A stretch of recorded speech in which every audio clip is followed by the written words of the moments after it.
Un saludo para todos, soy Luis Enrique Arteaga y en esta oportunidad continuaremos con nuestras clases de resistencia de materiales. Hablaremos sobre los esfuerzos y las deformaciones en elementos sometidos a cargas de flexión.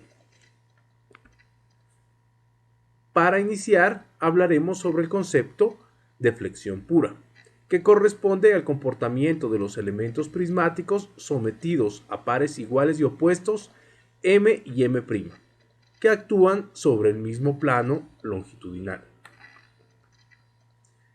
Este tipo de esfuerzos los podemos ver en el siguiente ejemplo, donde tenemos una viga AB sometida a dos cargas de 80 libras en estos puntos.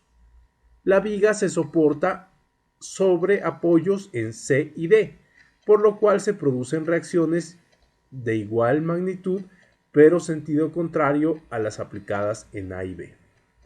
Estas dos fuerzas a cada lado, la que vemos aquí y acá, y este otro par de fuerzas acá, nos generan momentos, que los podemos calcular como el producto de 80 por la distancia perpendicular entre las fuerzas del par, que en este caso sería 12. El producto de 80 por 12 nos da 960 libras por pulgada. La tendencia al giro del elemento es en este sentido. Es importante que tengamos en cuenta que en los elementos sometidos a flexión vamos a manejar una nomenclatura de acuerdo a la aplicación de los momentos sobre el elemento.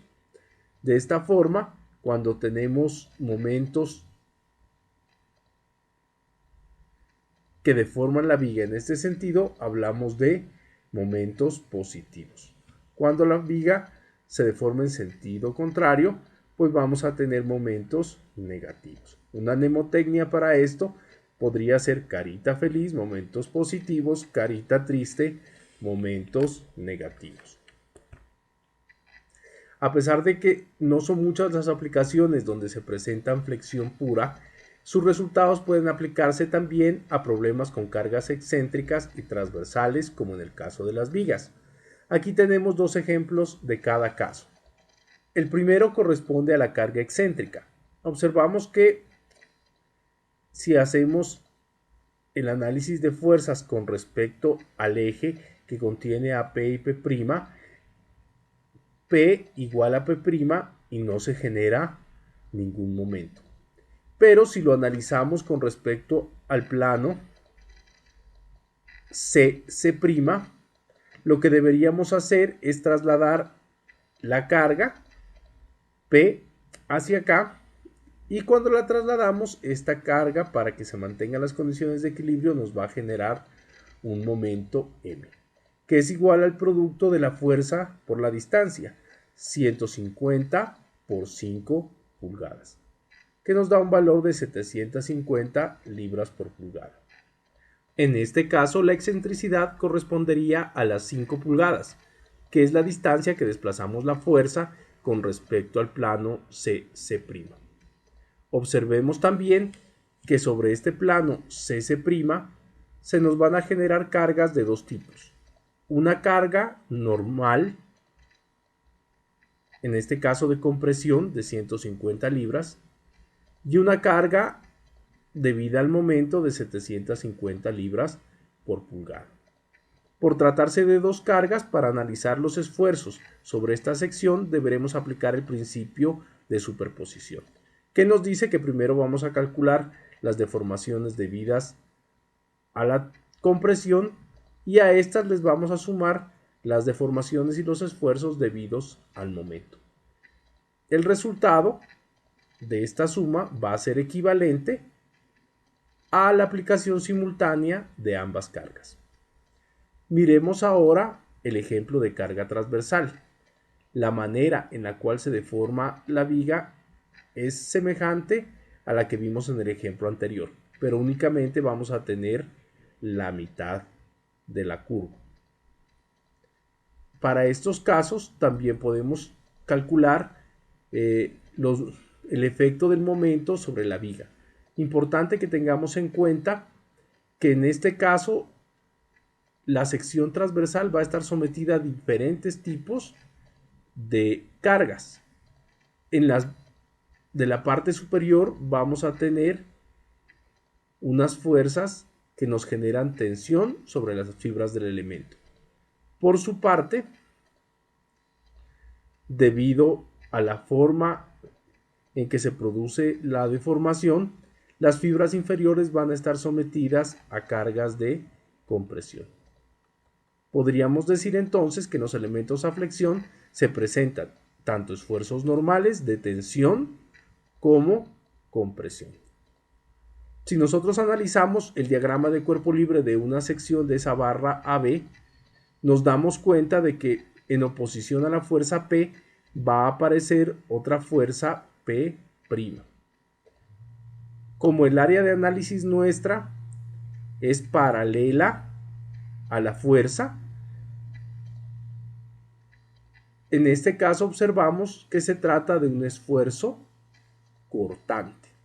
Este esfuerzo cortante lo que va a tratar de hacer es desplazar las superficies de cada una de las capas que componen a nuestra viga.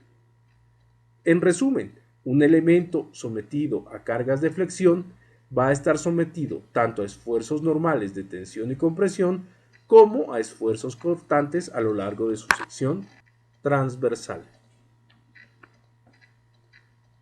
Miremos ahora lo anterior con más detalle. En la figura podemos observar una viga AB sometida a momentos M y M'. Es una sección prismática con momentos sobre el mismo plano que correspondería a la hoja sobre la cual dibujamos nuestro elemento, por lo tanto se trata de flexión pura. Observamos nuevamente que debido al momento se van a generar tanto fuerzas de tensión como de compresión sobre nuestro elemento. Miren que para saber qué fibras van a estar sometidas a tensión o compresión, debemos considerar el sentido de los momentos que se van a aplicar. La figura de acá muestra esquemáticamente cómo se generan los esfuerzos en la sección transversal. Aquí tenemos que las fibras de la parte superior están sometidas a esfuerzos negativos de compresión, mientras que las fibras de abajo están sometidas a esfuerzos positivos de tensión. El cambio de la magnitud del esfuerzo a lo largo de la sección transversal tiene un comportamiento lineal y va disminuyendo a medida que nos vamos acercando a un punto de nuestro interés en estos casos que corresponde a la fibra neutra. Podemos definir la fibra neutra como un plano o como un eje de nuestro elemento, el cual no está sometido a ningún esfuerzo, o que el esfuerzo en la fibra neutra es igual a 0. Analíticamente se han desarrollado diferentes ecuaciones que nos ayudan a explicar el comportamiento de los elementos sometidos a flexión. Vamos a ver dos de ellas. La primera corresponde a la ecuación del esfuerzo máximo, que nos dice que el esfuerzo máximo es igual al producto de mc sobre i. M corresponde al momento que se aplica a la viga. C, en el caso del esfuerzo máximo, corresponde a la distancia más grande entre el eje neutro y la superficie. Y I es igual al momento de inercia de la sección transversal de nuestra viga. La ecuación nos dice que entre mayor sea el valor del momento aplicado, mayor va a ser el esfuerzo normal sobre las fibras de nuestro elemento. Asimismo, a medida en que nosotros aumentamos el valor de C, también va a aumentar el valor del esfuerzo normal que se genera sobre las diferentes fibras. El momento de inercia corresponde a la oposición de la viga a mantener su condición de reposo o a deformarse. En este caso, los momentos de inercia se calculan de manera analítica, aunque existen varias tablas donde ya tenemos calculado el valor del momento de inercia para figuras comunes. La segunda ecuación es la que nos ayuda a encontrar la relación entre el momento, el módulo de elasticidad y la inercia con respecto a ρ, que se define como el radio de curvatura. En la figura nosotros podemos observar que cuando se aplican los momentos m y m' sobre la viga AB, esta se deforma formando un arco de circunferencia. La distancia entre el centro de esa circunferencia y nuestra superficie neutra se denomina radio de curvatura, que nosotros acá lo hemos denominado con la letra ρ.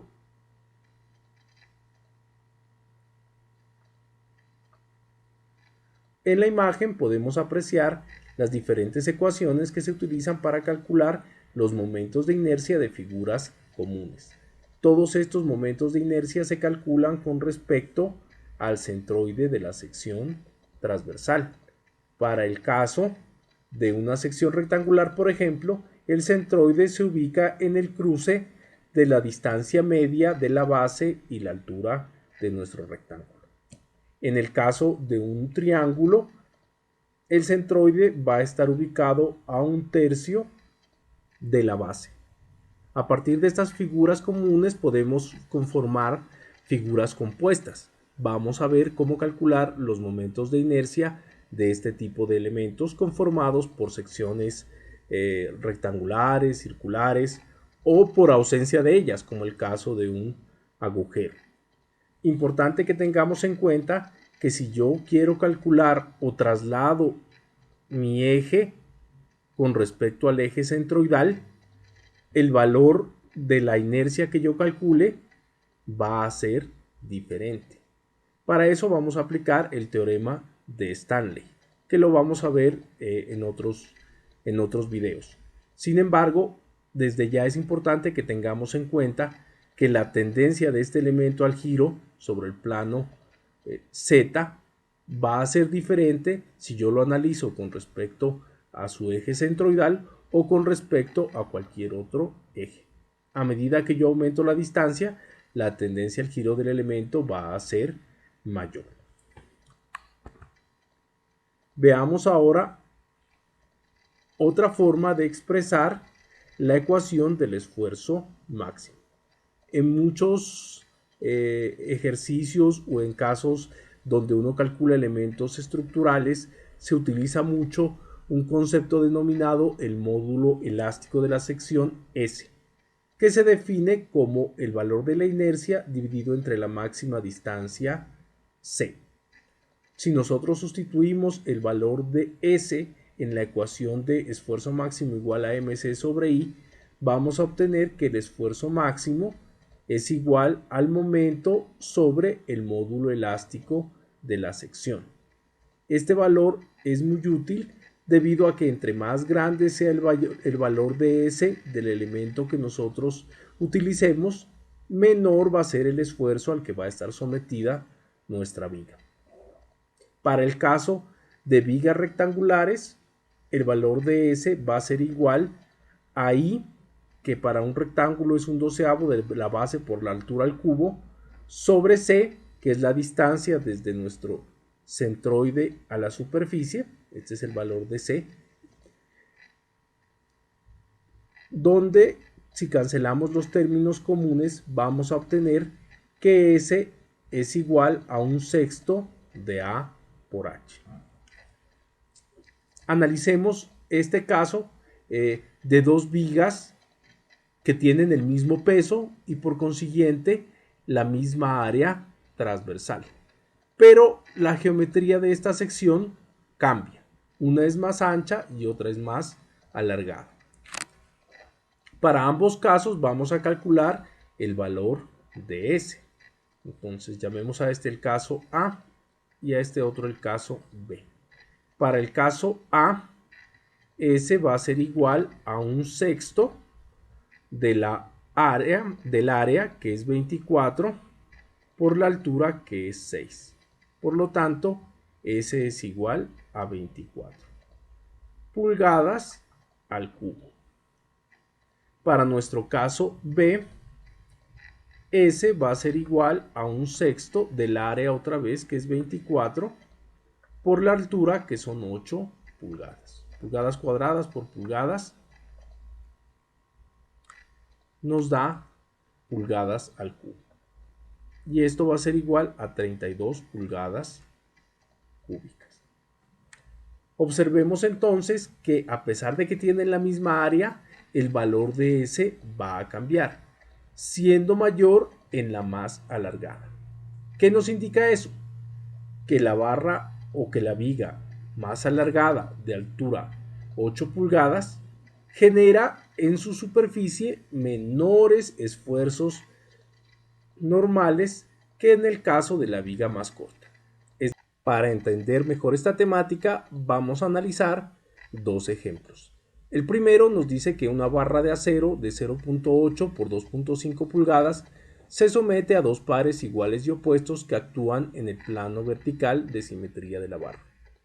En pocas palabras, lo que nos dice es que es una viga sometida a flexión pura. Por lo tanto, podemos aplicar las ecuaciones que hemos aprendido. Nos pide determinar el valor del momento flector M que hace fluir la barra, suponiendo que el esfuerzo de fluencia del material es de 36 KSI. Vamos entonces a aplicar nuestra ecuación que nos dice que el esfuerzo máximo es igual a mc sobre I. De aquí lo que nos piden es que encontremos cuál es el momento que yo debo aplicar para que este esfuerzo se me convierta en un esfuerzo de fluencia. Por lo tanto, vamos a despejar el momento y vamos a decir que es igual al producto de I sobre C que multiplica al valor del esfuerzo, en este caso, nuestro esfuerzo de fluencia. Y corresponde al momento de inercia de una sección rectangular que lo calculamos, como vimos en el caso anterior, como 1/12 de B por H cubo. 1/12 de B, que corresponde a la base 0,8 pulgadas, por H, que es 2.5 pulgadas elevadas al cubo. Obtenemos un valor de 1.042 pulgadas a la 4. C corresponde a la distancia a la superficie de la superficie neutra al punto más distante o a la fibra más distante. Por tratarse de una superficie rectangular, en este caso, así es, las secciones sometidas a tensión y a compresión tienen el mismo valor de esfuerzo, porque se vale 1.25 pulgadas. Y el valor del esfuerzo de fluencia, que ya habíamos dicho que es 36 KSI. Operando, obtenemos que el máximo momento que se puede aplicar a la barra antes de que comience a deformarse plásticamente es igual a 30 kip por pulgada, o lo que es lo mismo, 30.000 libras por pulgada. Miremos acá qué pasa, cómo salen estas unidades. Nosotros tenemos pulgadas a la 4 sobre pulgada. KSI viene a ser 1000 libras sobre pulgada cuadrada. Esta pulgada con esta pulgada nos queda pulgada cúbica, por lo tanto nos queda arriba pulgadas, y libras por pulgada es una unidad de momento. Como tenemos acá el 1000, pues nos queda kilolibras por pulgada. Pasemos ahora a nuestro segundo ejemplo.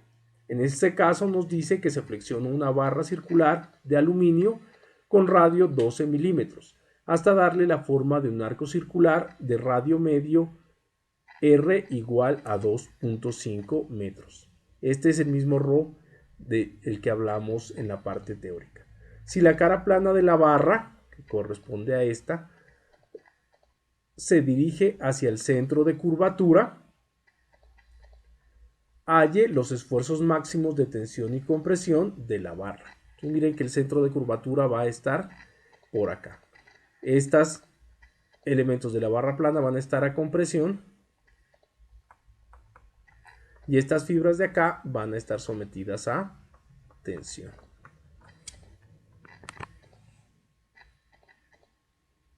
Observando las tablas que tenemos en la guía, vamos a decir que Y barra va a ser igual a 4 tercios dr sobre pi, que va a ser igual a 4 por 12 milímetros sobre 3 por 3.1416. Esto nos da 5.093 milímetros. Esa es la distancia y barra. O distancia al centroide. Como nosotros conocemos toda esta distancia de aquí a acá, que es 12 milímetros, podemos calcular C como la resta de 12 menos y barra. Y nos da un valor de 6.907 milímetros. Como nos están dando el radio de curvatura, resulta conveniente utilizar esta ecuación que nos dice que 1 sobre ρ es igual a m sobre e por i. Despejando m, vamos a tener que m es igual al producto de E, que es el módulo de elasticidad del material, 70 gigapascales o 70 por 10 a la 9 newton sobre metro cuadrado, por I, que es el valor del momento de inercia. Para una semicircunferencia de la tabla obtenemos que I es igual a pi octavos de R a la 4, donde R vale 12 milímetros. Observemos que para tener una unidad dimensional en esta ecuación, todo lo hemos pasado a metros. Entonces 12 dividido entre 1000 nos da 0.012 a la 4 y obtenemos un valor de la inercia igual a 8.143 por 10 a la menos 9 metros a la 4 sobre el valor de ρ, que es de 2.5 metros.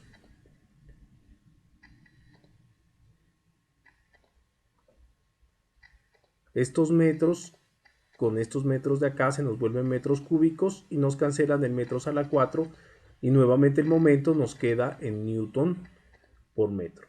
Operando obtenemos que el momento va a ser igual a 228 newton por metro.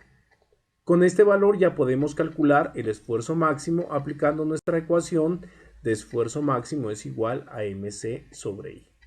Vámonos primero con los esfuerzos a tensión, que corresponderían a los de la fibra más distante del punto de acá. Por lo tanto, el momento va a ser para ambos casos el mismo, 228 newton por metro, por la distancia C, que nos da 6.907, de la resta de 12 menos 5.093, por 10 a la menos 3, para convertirla en metros, sobre el momento de inercia, que nos da 8.143 por 10 a la menos 9 metros a la 4. Operando obtenemos que el esfuerzo máximo a tensión va a ser de 193.4 megapascales. Este sería nuestro caso A. Nuestro caso B correspondería a compresión.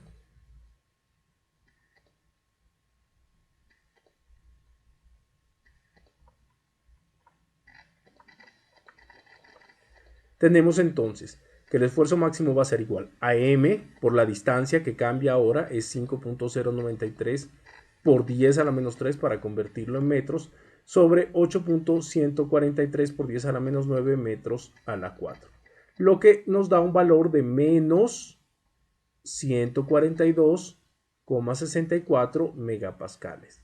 El signo menos se utiliza por convención para indicar que este esfuerzo es a compresión. Ya lo habíamos visto en la parte de esfuerzos normales.